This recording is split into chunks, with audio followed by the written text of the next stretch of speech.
Are you ready to start influencer marketing for your brand? Here are 5 important things to consider before signing a contract.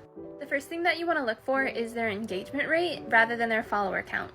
For example, it's way better to have 100 followers and 100 views on their video rather than 15,000 followers and 100 views on their videos. That just shows you that their audience isn't really engaged and that the platform isn't pushing their content out. The next thing to consider is the style of the content that they create. Is it already aligned with what your brand is creating?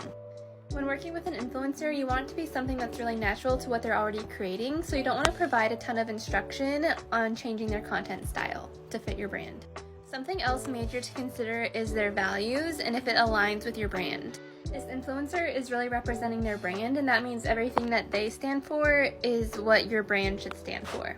Sometimes bad things come out and it is what it is, but do your research before getting started. The next thing to look at is their target audience, and of course, does it align with your target audience? You can figure this out by simply asking them for their analytics and just kind of paying attention to who's following them and engaging with their content. The last thing, of course, is what their rate is and what does that include. This really varies by influencer, so make sure you know what you want up front and that it aligns with what they're offering.